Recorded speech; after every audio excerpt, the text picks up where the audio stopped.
So I'm here in the Shimano booth, Yep. and this year it's filled with electric bicycles all over, and that's a relatively new development for Shimano. Tell me a little bit about it. But yeah, it's something we got into the market, I'd say about 4 or 5 years ago now, in the European market, and then came over to the Canadian market about 3 years ago. But yeah, really putting a push into and really making more of an effort into getting into this market, but also getting more people to try it. It's definitely the answer to a question a lot of people are having. And you have bikes of all categories here: mountain bikes, we do. commuters, yeah, we road have bikes. Some mountain bikes, some city-style bikes, cargo-style bikes, commuter-style bikes like this, and this is one of the segments of the market that e-bikes are really addressing.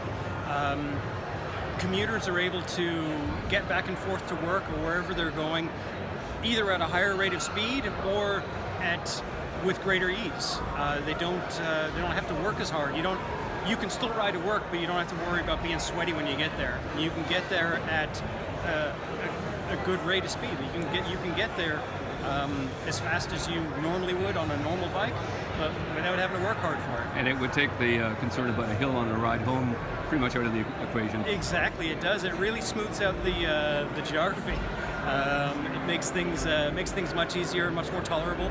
The system assists you up to 32 kilometers an hour, so it will help to a nice fast pace. But you can obviously go faster than that if you like, but then it's all on your own steam. Right. Yeah, no, it's really good. Battery lasts a long time.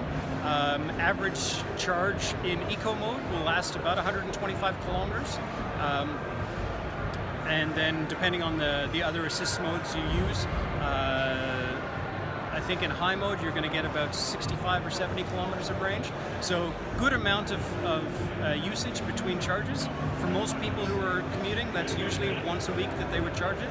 And I usually joke with people that say that they commute Monday to Friday.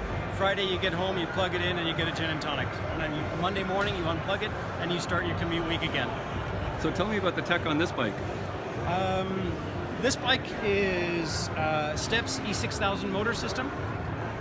We have the down tube mounted battery, but on this bike they've mounted it on the seat tube, so it gets it out of the way and gives you good step through ability with a nice centrally mounted, centrally located battery. Nice thing about that is the weight is distributed nicely. Lots of times in a step-through style bike, the battery would be mounted on or inside the rear rack, but that makes the rear end of the bike the rear end of the bike is a bit heavier. So this way the weight is distributed a lot more evenly, a lot more comfortably, and a little bit lower. Exactly. Yeah. So it makes the bike handle really well. That's one of the things that's nice about our drive system, is that the drive system is the drivetrain that's doing the work. So our motor is built into the bottom bracket area, so when you're pedaling, it's the chain that's turning the rear wheel, not like some competitors that either have a front wheel motor or a rear wheel motor that is pulling or pushing you around. This handles like a bike, feels like a bike, rides like a bike, so it's familiar to everybody who's ever ridden a bike before. It's not a strange sensation. And because it's bottom bracket mounted, it's nice and low, the center of gravity straight, so the bike still handles properly. And I see it's got built-in lighting system, also running off the battery. Exactly, this one does. It's an option on some bikes. It doesn't come with all of them, but it's nice that it's also something that you can add to all Steps bikes. So if you have a Steps bike that you want to add a lighting system into, it's very easy to do that. And then with a couple of easy programs on E2 Project software that's available online, you can turn on the lighting system from there. Okay. And I see it's got the requisite coffee cup holder. This one does. Yeah, that's an added bonus, but doesn't not a feature that comes on all of them, Okay. Unfortunately. Great. Well, thank you very much. Of course.